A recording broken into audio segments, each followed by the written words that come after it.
தந்தி தொலைக்காட்சி நேயர்களுக்கு வணக்கம். நல்லதை சொல்வோம், நல்லதை செய்வோம், நல்லதே நடக்கும். ஒரு வாழ்க்கையில் நல்லது நடக்க வேண்டும் என்று சொன்னால் நல்லதை சொல்ல வேண்டும், நல்லதை செய்ய வேண்டும். அந்த அடிப்படையில் இன்றைக்கு 21/5/2016 சனிக்கிழமை விசாகம் நட்சத்திரம் இரவு 7:49 வரை, பிறகு அனுசம் நட்சத்திரம். இன்றைக்கு வைகாசி விசாகம், முருகப்பெருமானுக்கு உகந்த நாள். முருகப்பெருமானை வழிபட்டு முன்னேற்றங்களை வரவழைத்துக் கொள்ள வேண்டிய நாள். நிலவு வழிபாட்டாலும் நிம்மதி காண வேண்டிய நாள். காரணம், இன்றைக்கு பௌர்ணமி விரத பூஜை. இன்றைக்கு பௌர்ணமி என்று வருவதனாலே மலைவலம் வந்தால் மகத்துவம் கிடைக்கும், கிரிவலம் வந்தால் கீர்த்தி பெருகும்.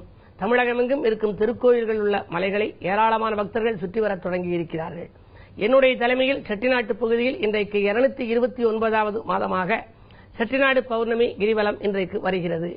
நாங்கள் பிள்ளையார்பட்டியிலே தொடங்கி தபசுமலையிலே முடிப்போம். இரவு முழுவதும் அதற்கென்று நமச்சிவாய பதியங்கள் எல்லாம் பாடிக்கொண்டு செல்வது வழக்கம். இப்படி பாடிக்கொண்டு செல்வதன் மூலமாக நமக்கு பலன் கிடைக்கும்.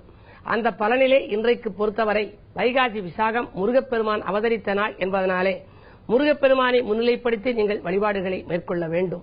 முருகனே செந்தில் முதல்வனே, மாயோன் மருகனே, ஈசன் மகனே, உருகை முகன் தம்பியே, நின்னுடைய தண்டைக்கால் எப்பொழுதும் நம்பியே கைதொழுவேன் நான் என்பது ஒரு பாடல். அவனுடைய காலை நம்பினால் நம்முடைய வாழ்க்கையிலே நல்ல வளம் கிடைக்குமாம். அவனுடைய ஆசி நமக்கு கிடைக்க வேண்டும். அதே நேரத்தில் நாள் என் செய்யும், வினை தான் என் செய்யும், எனை நாடி வந்த கோள் என் செய்யும், கொடும் கூற்று என் செய்யும், குமரேசர் இரு தாளும் சிலம்பும் சதங்கையும் சண்முகமும் தோளும் கடம்பும் எனக்கு முன்னே வந்து தோன்றிடினே என்று சொன்னார்கள். ஆகையினாலே எந்த நாளாக இருந்தாலும் எந்த கோளாக இருந்தாலும் அதை நல்லவிதமாக மாற்றுகிற ஆற்றல் முருகப்பெருமான் வழிபாட்டுக்கு உண்டு. முருகப்பெருமானின் அருளுக்கும் பாத்திரமானால் அதற்கும் உண்டு. ஆகையினாலே அப்படிப்பட்ட வழிபாட்டை தேர்ந்தெடுத்துக் கொள்ள வேண்டிய ஒரு இனிய நாள் இந்த நாள். பௌர்ணமி வழிபாடு உங்களுக்கு பலன் தரும். அதே நேரத்தில் இன்றைக்கு இந்த பௌர்ணமியில் எந்த கிழமையில் நாம் மலைவலம் வந்தால் என்ன பலன் என்பதை பற்றியும் முன்னோர்கள் குறிப்பிட்டிருக்கிறார்கள். ஞாயிற்றுக்கிழமை என்றைக்கு பௌர்ணமி வந்தால் அன்றைக்கு ஆயுள் விருத்தியாகும். மலைவலம் வருவதன் மூலமாக நம்முடைய ஆரோக்கியம், ஆயுள் விருத்தியாகும். திங்கட்கிழமை கிரிவலம் வந்தால் புத்தி கூர்மை நமக்கு உண்டாகும். செவ்வாய்க்கிழமையிலே கிரிவலம் வருவதன் மூலம் சொத்து சேர்க்கைக்கு அஸ்திவாரம் அமைத்துக் கொள்ள இயலும். புதன்கிழமையிலே கிரிவலம் வந்தால் கல்வித்தடைகள் அகலும். வியாழக்கிழமையிலே கிரிவலம் வந்தால் திருமணத்தடை அகலும், நல்ல இல்லறம் சிறப்பாக அமையும். வெள்ளிக்கிழமையிலே கிரிவலம் வந்தால் சகல யோகங்களும் உண்டு, சுகங்களும் சந்தோஷங்களும் வாய்க்கும். இன்றைக்கு சனிக்கிழமை, இன்றைக்கு நாம் கிரிவலம் வந்தால் ஆரோக்கிய தொல்லைகள் அகலும், நினைத்த காரியத்தை நினைத்தபடியே செய்து முடிக்க இயலும், உற்சாகத்தோடு பணிபுரியும் வாய்ப்பும் நமக்கு உருவாகும். எனவே இன்றைக்கு நீங்கள் அருகில் இருக்கும் ஆலயங்களுக்கு சென்று வழிபாடுகளை மேற்கொள்ளுங்கள். அனைத்து தெய்வங்களையும் வழிபடுவதோடு மலைவலம் வருவதும் உங்களுக்கு சிறப்பு. இன்றைக்கு முன்னாள் பிரதமர் திரு ராஜீவ்காந்தி அவர்களுடைய நினைவு நாள். அவருடைய நினைவையும் போற்ற வேண்டும். அதே நேரத்தில் முருகப்பெருமான் வழிபாட்டையும் மேற்கொள்ள வேண்டும் என்று தெரிவித்து இனி இன்றைய ராசி பலன்களை இப்பொழுது உங்களுக்கு வழங்கப் போகின்றேன். மேசராசி நேயர்களே, நிலவு வழிபாட்டால் நிம்மதி காண வேண்டிய நாள். நிகழ்கால தேவைகள் உங்களுக்கு பூர்த்தியாகும். வரவு திருப்திகரமாகவே இருக்கிறது. அரைகுறையாக நின்ற பணிகள் முடியும். அதிகாரிகளால் ஏற்பட்ட தொல்லைகள் அகலும். ஆரோக்கியம் சீராகி ஆனந்தப்படுத்தும். ரிஷபராசி நேயர்களே, அரசியல் மற்றும் பொதுநலத்தில் இருப்பவர்களுக்கு புதிய பொறுப்புகள் கிடைக்கும் நாள். வளர்ச்சிக்கு உறுதுணையாக நண்பர்கள் ஒத்துழைப்பு செய்வார்கள். வரும் வாய்ப்புகளை உபயோகப்படுத்திக் கொள்ளுங்கள். பண தேவைகள் உடனுக்குடன் பூர்த்தியாகும். பெண்வெளி பிரச்சனைகள் அகலும். இடம் பூமியால் லாபம் உண்டு. மிதுனராசி நேயர்களே, விலகிச் சென்றவர்கள் விரும்பி வந்து சேரும் நாள். வியாபார நலன்கிறது வெளியூர் பயணம் ஒன்றை மேற்கொள்வீர்கள். ஆலய வழிபாட்டில் ஆர்வம் கூடும். அன்றாட பணிகள் நன்றாக நடைபெறும். அது மட்டுமல்ல, உங்கள் ராசிநாதன் லாபஸ்தானத்தில் இருப்பதால் தொட்ட காரியங்களில் வெற்றி கிடைக்கும்.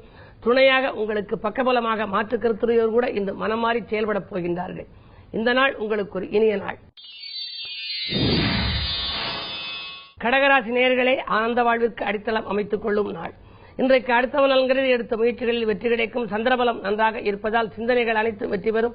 உறவினர்களின் ஆதரவும் உண்டு. உள்ளன்போடு பழகுபவர்களின் எண்ணிக்கை அதிகரிக்கும். வெளிவட்டார பழக்க வழக்கம் விரிவடையும். பொதுநலத்தில் இருப்பவர்களுக்கு புகழ் கூடும். பொறுமையை கடைபிடித்து பெருமை காண்பது நல்லது. சிம்மராசி நேயர்களே, உங்களுக்கெல்லாம் விடிகாலையிலேயே விரயங்கள் ஏற்படும் நாள். வீடு மாற்றங்களும் நாடு மாற்றங்களும் ஒரு சிலருக்கு ஏற்படுவதற்கான அறிகுறிகள் தென்படுகின்றன. சொத்துக்களால் ஆதாயம் உண்டு. சொந்தங்களை பகைகளை வளர்த்துக் கொள்ளாமல் பார்த்துக் கொள்ளுங்கள். குழந்தைகள் நலன்கிறது எடுத்த முயற்சிகளுக்காக ஒரு தொகையை செலவிடும் சூழ்நிலை உண்டு. சலுகைகள் எதிர்பார்த்தபடி கிடைக்குமா என்பது சந்தேகம்தான். கோபத்தை குறைத்துக் கொண்டு செயல்படுவதன் மூலமே வாழ்க்கையில் வளர்ச்சியை கூட்டிக் கொள்ள இயலும். கன்னிராசி நேயர்களே, வாட்டங்கள் அகன்று வசதி பெருகும் நாள். வராத பாக்கியில் கூட இன்றைக்கு உங்களுக்கு வசூலாகும். மறைந்த புதனால் நிறைந்த தனலாபம் உண்டு. குடும்ப முன்னேற்றம் கருதி எடுத்த முயற்சிகளில் வெற்றி கிடைக்கும். வாகனம் வாங்க விற்க எடுத்த முயற்சிகளிலும் அனுகூலங்கள் உண்டு. கட்டிடம் கட்டும் பணியில் ஆர்வம் காட்டுவீர்கள். கொடுத்த வாக்கை காப்பாற்றும் நாளாக இந்த நாள் அமையப் போகிறது. துலாம் ராசி நேயர்களே, கூட்டாளிகளால் ஏற்பட்ட குழப்பங்கள் அகலும் நாள். கூடுதலாகவே உங்களுக்கு தொழிலில் லாபம் கிடைக்கும். 8லே சுக்கிரன் இருந்தாலும் கூட 8க்கு அதிபதி 8ல் இருக்கின்ற பொழுது விபரீத ராஜயோக அடிப்படையில் திட்டமிடாது செய்யும் காரியங்களில் வெற்றி கிடைக்கும். திறமை மிக்கவர்கள் உங்களுக்கு பின்னணியாக இருந்து உதவிக்கரம் நீட்டுவார்கள். அரசியலில் உள்ளவர்களுக்கு புதிய பொறுப்புகள் வந்து சேரும். அது மட்டுமல்ல, பஞ்சாயத்துக்கள் நல்ல முடிவுக்கு வந்து மகிழ்ச்சியை கொடுக்கும் நாள் இந்த நாள். விருச்சிக ராசி நேயர்களே, உங்களுக்கெல்லாம் இன்றைக்கு கிரிவலம் வருவதன் மூலம் கீர்த்தியை காண வேண்டிய நாள். மலைவலம் வந்து மகத்துவம் காணுங்கள். மற்றவர்கள் போற்றுமையத்திலே வாழ்க்கை தரத்தை உயர்த்திக் கொள்ள வேண்டும் என்று விரும்புவீர்கள். பணவரவு திருப்திகரமாக இருக்கிறது. பக்கபலமாக நண்பர்களின் ஒத்துழைப்பும் உங்களுக்கு கிடைக்கும். வீடு வாங்க விற்க எடுத்த முயற்சிகளிலும் வெற்றி உண்டு.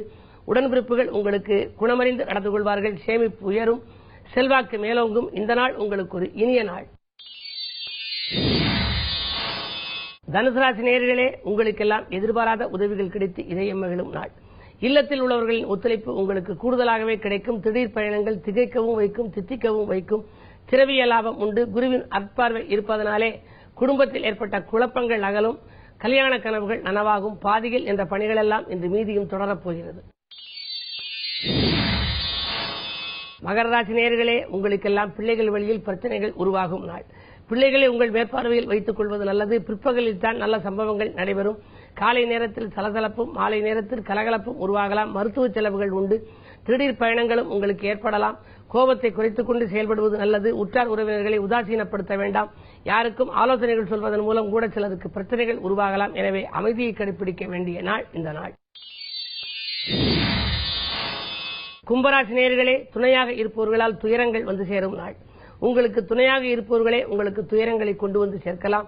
தொகை வரவு வந்தாலும் கூட உடனடியாக அது செலவாகி அதன் மூலமாக மனம் வாட நேரிடும். வீடு வாங்கும் முயற்சியில் உங்களுக்கு வெற்றி கிடைக்கும் யோகம் உண்டு. அதே நேரத்தில் 3ஆம் இடத்திற்கு அதிபதியான செவ்வாய் வக்ர இயக்கத்தில் இருக்கிறார். சகோதரர்கள் உங்களுக்கு சகாயமாக நடந்து கொள்வார்களா என்பது சந்தேகம்தான். சனியும் வக்ர இயக்கத்தில் இருப்பதால் ஆரோக்கிய தொல்லை உண்டு. மருத்துவ செலவுகள் அதிகரிக்கும். வாகனங்கள் மாற்றுவதிலே கவனம் செலுத்துவீர்கள். பழைய வாகனங்களை கொடுத்துவிட்டு புதிய வாகனங்கள் வாங்கும் சிந்தனை மேலோங்கும். அங்கனம் வாங்குவதன் மூலம்தான் உங்களுக்கு நன்மைகள் கிடைக்கும் என்பதை அறிந்து கொள்ளுங்கள். மீனராசி நேயர்களே, சந்திராஷ்டமம் உங்களுக்கு வந்துவிட்டது. கொடுக்கல் வாங்கல்களில் குழப்பங்கள் ஏற்படும். கூட இருப்பவர்களால் நன்மைகள் ஏற்படாது. எதை செய்தாலும் விரயம் ஏற்படுகிறது என்று கவலைப்படுவீர்கள். இறைவனை வழிபட்டு நீங்கள் தொடங்கும் காரியங்களில் தான் ஓரளவாவது உங்களுக்கு வெற்றி கிடைக்கும். கூட இருப்பவர்களை நம்பி செயல்பட வேண்டாம். யாருக்கேனும் பண பொறுப்புகள் சொன்னால் அதனால் சிக்கல்கள் உருவாகலாம். நண்பர்களின் ஒத்துழைப்பு குறைவாகவே கிடைக்கும். என்று கிழமை சனி என்பதால் சனி பகவானை வழிபாடு செய்யுங்கள். மலைவலம் வருவதும் நல்லது. மேலும் விவரங்கள் அறிய தினத்தந்தி படியுங்கள்.